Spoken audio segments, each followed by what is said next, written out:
reprendre du coup sur du Overwatch. Et donc il s'agit de la dernière game des poules pour savoir qui affrontera pour l'instant l'équipe première, puisque l'équipe deuxième et l'équipe troisième sont ex aequo en termes de points. Deux lose, une win de mémoire. Ou deux... non, la... ou une win, une lose, ça doit être. Ça doit être une win, une lose. Ah, et du coup on a deux joueurs qui viennent de quitter. J'ai oublié de changer, tiens, d'ailleurs. Hop, j'avais oublié. Et voilà, est-ce qu'on est en live? Non. Hop. Nous sommes en live, du coup, nous allons donc reprendre tranquillement. Est-ce qu'on est sûr que ça a repris? On va voir. Ok, les joueurs sont de retour. Ok, ça devrait être bon. Les joueurs sont de retour, on va pouvoir lancer, je pense, la partie tout de suite. Hop, voilà, je vais faire déjà la transition. On va mettre un go, et voilà. Comme ça, on va pouvoir évidemment y aller. Je te laisse gérer les caméras, très cher. Ah, il y a de nouveau un joueur qui vient de quitter. Bon, on va attendre donc que tous les joueurs soient bien arrivés. Voilà, il y a l'air d'avoir un joueur qui arrive, c'est bon. Ça a l'air d'être enfin nickel. Et ça devrait démarrer d'ici quelques instants. Donc, première game en BO1. Donc, le gagnant de cette game va en finale contre le premier actuel de la poule. Et eh bien, on saura enfin qui a gagné ce tournoi. Ouais, parce que le premier de la poule, effectivement, a remporté jusque-là toutes ses parties. Effectivement. Il a battu les trois équipes. Exactement. GeoWiz ou GeoDis, j'oublie. GeoDix, un truc comme ça, oui, ça, effectivement. Qui a donc tout remporté jusqu'à présent. Alors on va voir si, encore une fois, en finale, ils arrivent à bien faire aussi bien, ma foi. Alors que là, l'équipe numéro 2 aura un peu cet échauffement, sera peut-être plus facilement dans l'ambiance. À voir si ça va vraiment influencer leur performance ou pas. Et puis si le niveau des deux équipes est plus proche, ça risque d'être aussi plus intéressant pour nous. Effectivement. Effectivement. Alors, pendant que je crois que tous les joueurs sont en train d'être installés correctement. Sachant que tout à l'heure, on a eu quand même un pic d'Orisa qui n'a pas servi à grand chose, mais c'est dommage, c'est dommage. Qui avait le mérite d'être sorti. Effectivement, c'est déjà pas mal. Après, le perso est peut-être encore un peu jeune pour qu'il ait une vraie... qu'on puisse décider vraiment de son utilité en compétitif. Moi, je pense vraiment que le personnage a son utilité. Je pense que justement, comme c'est un perso un peu mixte de plusieurs choses, de différents persos, elle a cette capacité de prendre tout plein de petites capacités utiles et de les avoir plus souvent. Par exemple, ces mini trous noirs, qui sont donc un peu comme les ultis de Zarya, durent certes moins longtemps, mais permettent sur un instant T de paquer tous les ennemis. Et sur un ulti d'Enzo, par exemple, ça fait le café. Ou sur une bombe de Tracer. Ça peut être... Voilà, ça peut, je pense qu'elle va peut-être être utile dans des situations où Zarya est utile pour son ulti, par exemple. Est-ce que du coup, le fait d'être utile sur plusieurs situations, est-ce que ça la rend pas faible parce qu'elle n'a pas de particularité à elle, en fait? Pas forcément, elle reste, ça reste un très bon DPS, hein. Faut pas oublier qu'elle a 150 balles et que du coup elle peut faire un peu comme un bastion, un tir continu et peut facilement se protéger. Donc elle peut avoir son utilité dans ces situations un peu comment dire, je pense que ça peut être un très bon tank de défense et dans des situations justement payload, dans des virages payload où il faut rester un peu stable. Et elle peut, je pense, bien tempo. Elle peut bien paquer les ennemis et aider ses alliés. À voir. Après, ce qui peut être intéressant aussi, étant donné qu'elle a tellement de capacités aussi diverses, c'est de voir dans quel sens Blizzard en fait la buff ou la nerf. Effectivement. Parce que ça pourrait donner un indice sur la façon dont Blizzard ait envie que le perso soit joué. Et justement, on en parlait, la voilà. Gugus55 nous a sorti cette magnifique Orisa. Donc voilà.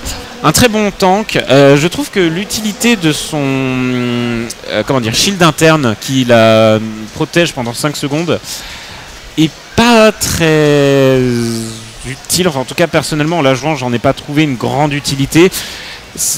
Peut-être que je le joue mal, hein, c'est pas impossible.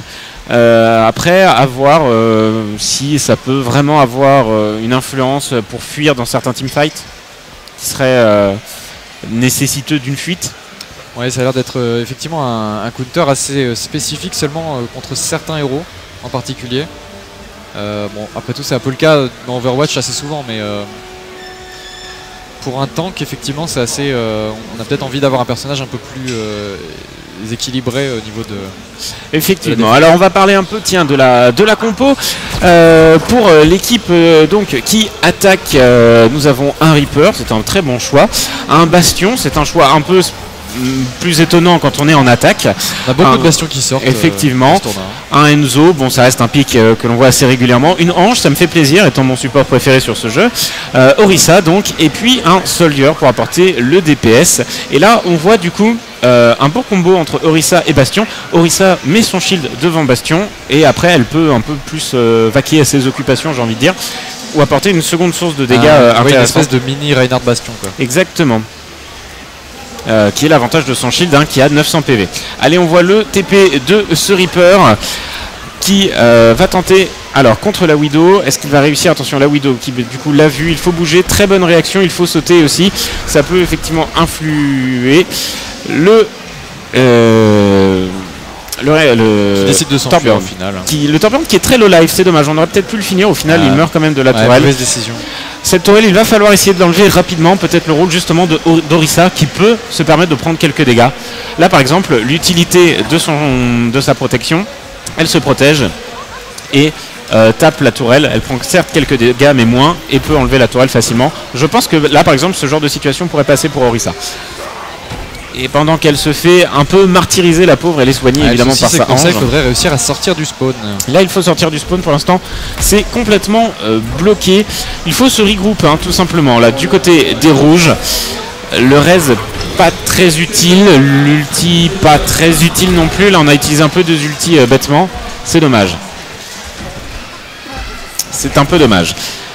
Et ce Junkrat qui tape. Un Junkrat, c'est assez compliqué de sortir du spawn en général.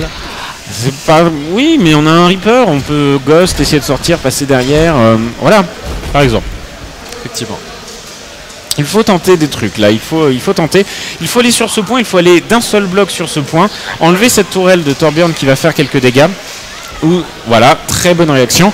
Une Pharah aurait été utile, par exemple, je pense. Ouais, sur le premier point, c'est quasiment indispensable, j'ai envie de dire. Là, une Pharah aurait été vraiment parfaite. Elle aurait enlevé la tourelle du Bastion, aurait pu enlever ce Junkrat également. L'ulti un peu mis dans le vide. Le dragon qui ne touchera personne, je crois. On booste un Reaper, un soldat, mais il faudrait boost ses dégâts, puisque sa vie étant déjà au max, ce serait plus intéressant de monter les dégâts. C'est grave, ça va passer.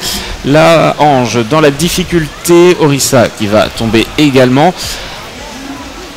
Le combat des snipers qui pour l'instant est en faveur du Enzo. On va s'éloigner du point et se heal du côté de... Pour l'instant, personne ne s'occupe du convoi qui recule tranquillement. Non, on vous rappelle, le principe d'Overwatch, c'est quand même l'objectif, avant les kills. Bon, là c'est un peu compliqué. Après, effectivement, les hauteurs sont assez bien couvertes, mais... Effectivement, une très bonne défense. Tout, on est sur une défense un peu loin du convoi. Voilà, on est sur une défense classique de payload. On va défendre le premier virage. C'est-à-dire que le payload va, quoi qu'il arrive, passer le premier virage. En général, ça se passe comme ça, mais il ne passe pas le second. Voilà, une fois le premier virage passé, on défend énormément. Cette tourelle qui tombe enfin, le deuxième virage qui a été pris, et là on arrive sur une phase de Dorado, une nouvelle phase de Dorado un peu plus différente quand tu es défenseur. Il faut mieux replacer ses défenses. Là par exemple le Torbjorn aura une utilité un peu moins grande, un peu moins impactante. Il peut tenter de mettre une tourelle derrière. On met l'ulti du Lucio pour essayer de tempo, mais ça ne va pas suffire. Et le premier point est cap. Allez, on continue évidemment. Ce premier point qui est cap, ça redonne un peu de temps et sans nul doute un peu d'espoir. Le faucheur qui va tomber. Ce chopper qui a l'air plutôt bon. Effectivement. Je veux bien à la limite que tu nous mettes, si c'est possible, sa vue. Merci beaucoup. Alors, du coup, Le soldat qui va prendre quelques dégâts, c'est Grab. Ah, dommage, il fallait recharger, c'est ballot. Toujours vérifier quand vous jouez de chopper et que vous voulez grab quelqu'un, et bien qu'il vous reste des munitions, évidemment. Ils ont l'air déterminés à vouloir passer par l'intérieur. Effectivement, ils sont 3, ça y est, il est tombé. Ce chopper qui les embêtait tant, à coup de Rocket AX, ça va taper évidemment. Là pareil, de nouveau, on retombe dans une situation de virage, des défenses qui peuvent être assez simples à installer. Une tourelle de Torbjorn peut-être un peu trop exposée et qui peut descendre très rapidement, on le voit. Voilà, il va être obligé de mettre l'ulti. Il n'y a pas vraiment beaucoup d'ennemis. Est-ce que c'est pas un ulti un peu gâché? Effectivement, puis le bastion derrière qui est peut-être un peu loin pour être complètement utile. Ça ne va pas servir à grand chose. Voilà, on aura quand même pris 2 kills avec cet ulti. Bon, à mon avis, ce ne sera pas le play of the game. Ce serait dommage si ça l'est. En tout cas, je pense qu'il va y avoir, enfin j'espère qu'il y aura d'autres actions un peu plus belles. Et il faut, alors je crois qu'il n'a pas du tout mis de module d'armure, alors que Torbjorn a cette utilité justement du module d'armure. Ouh, le grab qui est passé de très très loin. Dommage que ça n'ait pas donné une tête. Effectivement, et je pense effectivement oui, que l'équipe bleue a réussi à bien se ressaisir là. Alors en régie, il faudrait monter le caster gauche par contre, si c'est possible. Ils se sont fait wipe une seule fois, mais après ça, effectivement, ils ont réussi à les attendre au tournant. Là, ça y est. Alors ça a l'air de nouveau un peu s'équilibrer. Ça a l'air de revenir. Torbjorn qui est indissociable de sa position là. Depuis tout à l'heure il est ici et personne n'arrive à le déloger. Oui, c'est fou alors que sa tourelle est vraiment très exposée. Hein. Ouais. Là sa tourelle est vraiment très très très exposée. Mais bah écoute, elle fait le café et lui il reste derrière, il la répare. Et bien lui en a pris. Alors est-ce que c'est le modèle Insurrection de Torbjorn ou c'est juste le modèle bleu? Je n'ai pas vu. Bonne question. Effectivement. Ça a l'air d'être juste le modèle motard même. Je crois. Quoique... j'arrive pas à bien voir. Bon, c'est pas grave. À la limite, ce n'est pas le plus important. Ici, le payload qui est donc bloqué dans ce virage. On le fait avancer. Regarde l'utilité du shield d'Orisa. On se met derrière. On est secure. Mais ce chopper a fait le tour avec son ulti. Ulti qui est terminé, on s'envole dans les airs pour cette ange, il faut la tuer, il faut tuer cette ange, la focus. La Orisa qui prend quelques dégâts, hein, évidemment, chopper ça fait très très mal en mêlée. Et c'est un reboot de l'équipe rouge, 3 morts du côté de l'équipe rouge, on a son ulti du côté du faucheur. Oh, c'est un peu mis dans le vide et ça a été tout de suite puni par le bastion, instantanément puni. Et le chacal aussi qui a son outil. Ah non, pardon, qui est autant pour moi. Bien.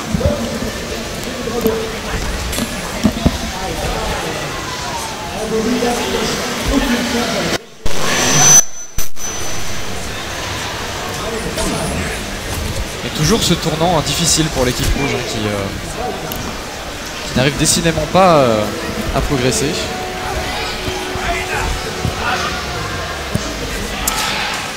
Et c'est terminé pour cette première phase. Donc non, ce n'est pas le modèle Insurrection. Voilà, j'ai ma réponse. Après, le mode est sorti il y a 2-3 jours. Effectivement. Oui, mais tu sais, il y a un coffre. Tout le monde a eu ce coffre. Moi, je ne l'ai pas encore eu parce que je n'ai pas démarré mon jeu depuis, depuis la mise à jour. C'est vrai. D'ailleurs, je pense que je le ferai demain. Et voilà, ce chopper qui a évidemment qui est passé derrière tout le monde et qui a fait 5 kills. Ah, voilà, meilleur joueur, 51% du temps à déchirer. Je suis assez d'accord avec cette statistique du jeu, peut-être le meilleur joueur, effectivement. Et bon, du coup, il y a eu les 2 phases d'attaque et de défense? Oui. D'accord.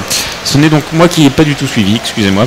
Du coup, ben, je pense qu'on va enchaîner sur la finale. Alors la finale, effectivement, alors le temps que les équipes s'installent et se setup, on peut mettre une petite pause à mon avis. On peut faire ça, effectivement.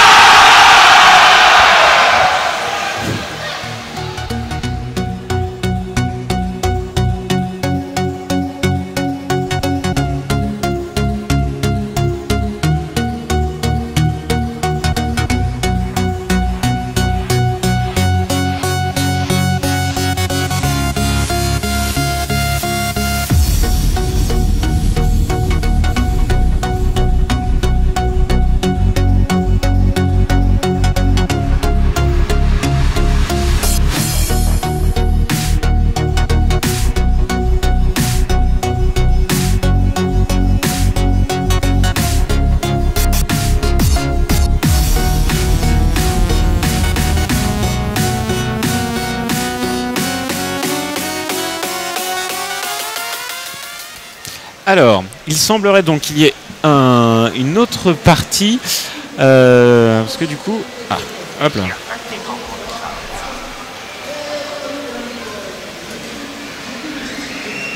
Hop. Tac. Alors on sort effectivement les équipes donc qui sont parties. Alors du coup on va voir donc la composition en défense qui a été adoptée par l'équipe bleue. Alors cette composition de défense, on va attendre la fin de l'annonce. Voilà. La composition est donc un Reaper, c'est une plutôt bonne idée en défense, hein, ça reste un très bon DPS, surtout en défense. Un Bastion, pourquoi pas, un Reinhardt évidemment, un Lucio oui, un Enzo, bon bah là on a vu déjà le Bastion qui se fait un peu déboîter. Mais voilà, alors du côté de l'attaque, on a prévu effectivement cette Pharah, et ça c'est plutôt cool.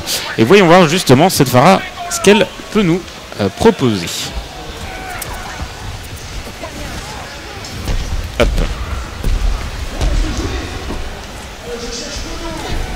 Alors, est-ce que tu as les informations? Alors on est toujours dans le dernier match de poule. Voilà, donc c'est bien ce qui me semblait, il n'y a eu que l'aller, il n'y a pas eu le retour. Oui effectivement, mais j'ai pas compris pourquoi on est revenu au menu dans ce cas-là. Parce qu'ils ont dû lancer une partie en normal et pas une partie en mode compétitif. C'est ça. Okay. Alors du coup, on va pouvoir enchaîner avec la finale juste après. Non, voilà, alors du coup je te laisse reprendre les contrôles de la caméra.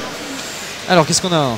Alors du coup nous avons en attaque donc un Chopper, un Lucio, un Bastion, une Pharah, un Soldat et un Reinhardt. Et alors c'est dommage. Ah bah oui mais du coup. Et du coup comme on n'est pas en mode compétitif, ça va pas marcher leur truc. Parce que du coup on ne va pas avoir la distance limite parcourue par la première équipe la première fois. Il n'y a pas de time bank effectivement. Il y aura, enfin oui, du coup c'est difficile de juger s'ils vont effectivement aller plus loin ou pas. Et du coup ça va peut-être annuler la game. Sur cette map là c'est embêtant du coup. Ouais. Bon, après voilà, ils l'ont déjà commencé, c'est un peu tard pour... Bah oui mais du coup c'est un peu de la faute des joueurs je pense. Enfin bon, on va voir comment ils s'arrangent. Pour l'instant ils sont bien avancés, ils ont passé ce fameux premier virage. Ils arrivent donc dans un autre point de Dorado qui est un style de défense un peu particulier, un peu différent, mais qui plaît à certaines équipes et pas à d'autres. Une défense un peu plus proche du payload en général. Surtout sur ce marché qui est complètement ouvert quoi. Exactement. Et l'équipe bleue d'ailleurs qui n'a qu'un seul tank. C'est un choix assez étrange en défense. Oui. Surtout sur ces phases ouvertes là. Et ça va être le premier point qui est récupéré avec quasiment 2 minutes d'avance par rapport à la game précédente. Pour l'instant, alors ça avance, ce soldat qui tire un peu mais qui ne donne pas grand chose. On a son ulti du côté de la Pharah. Se balade dans la map.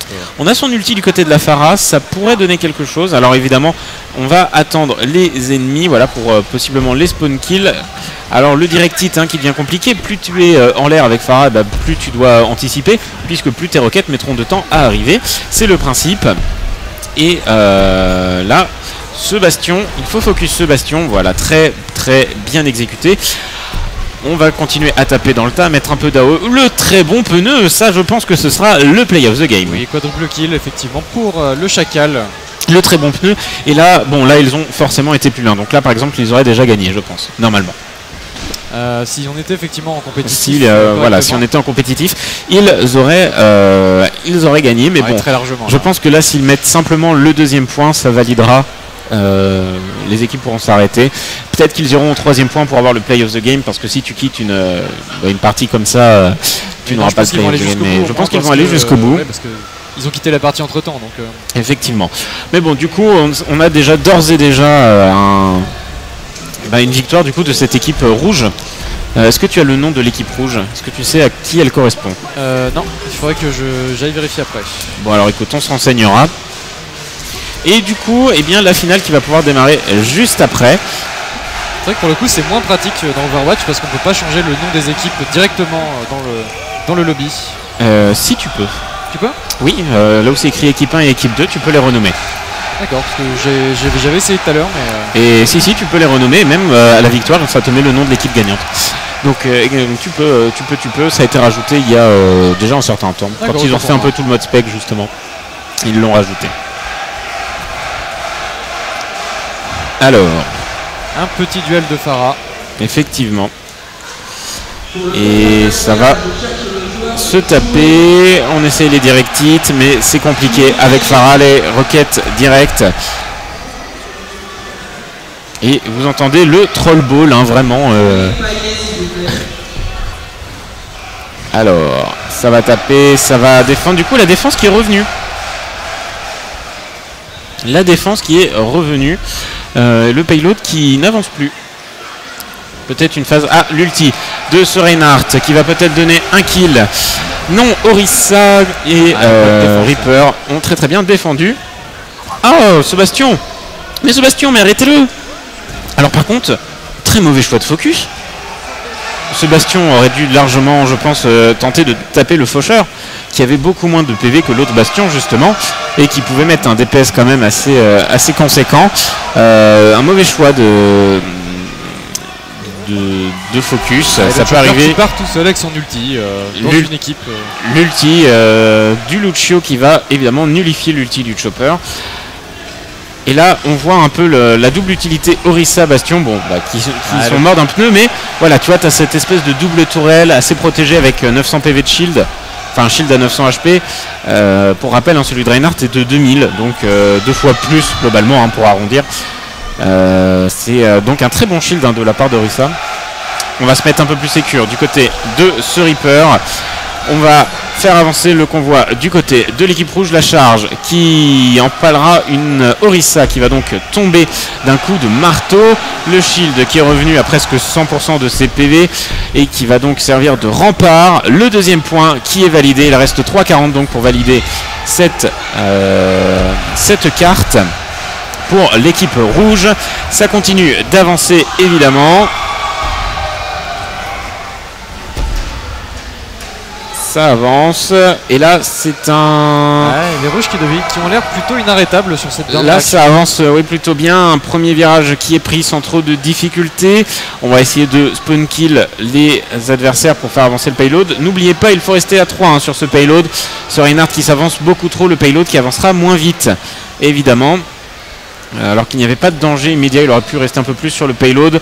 Mais le voilà, dans ce dernier virage, la dernière ligne droite, le Bastion qui va se faire un peu free DPS sur cette Pharah. Le double kill qui est récupéré. Personne ne s'occupe du Bastion. Personne ne s'occupe, attention au Reaper qui est très proche, cela dit, il faut essayer de le focus un peu. Junkrat peut-être focus ce Reaper. Lucio qui va l'éloigner, c'est récupéré.